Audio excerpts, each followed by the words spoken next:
Thank you for stopping by my channel. Today we're going to cover the design principle of repetition. What are you doing here? What are you doing?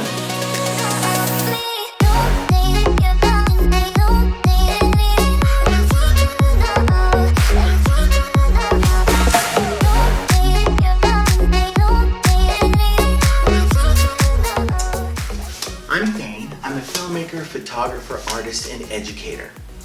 And Can I say something? what? Subscribe and ring the bell for notifications.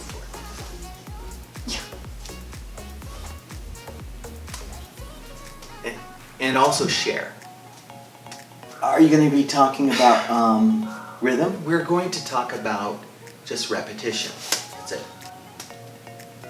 We're not gonna get into that.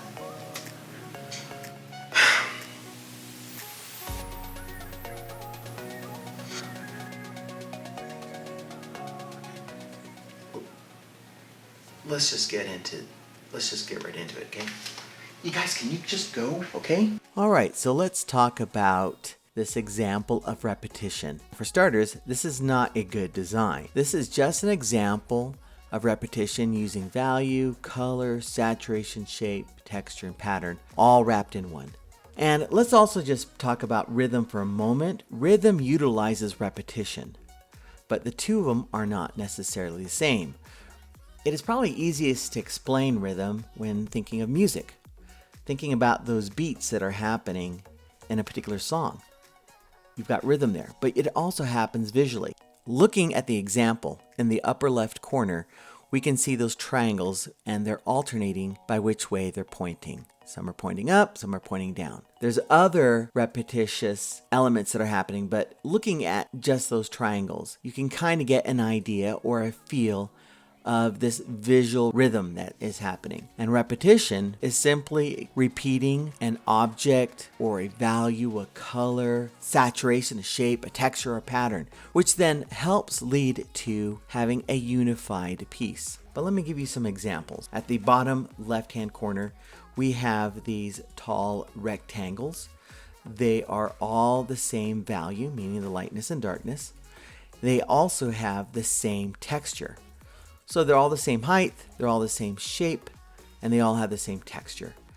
Now, they're not all evenly spaced, but they do tend to repeat. If you keep moving to the right, there's one that's laying down. Same basic shape, value, and even texture that's on there. Not as tall, and there's one right next to that one which is even shorter, but yet it's still a repeating element, even though the scale might change on it.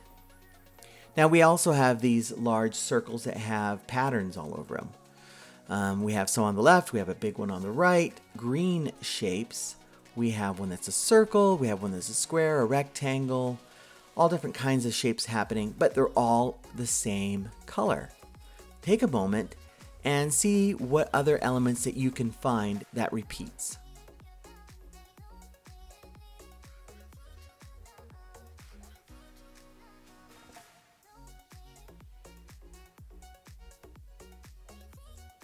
Repetition can help your design by unifying it. It can also help lead the viewer's eye. You tie that with other principles of design, and it makes your art even stronger.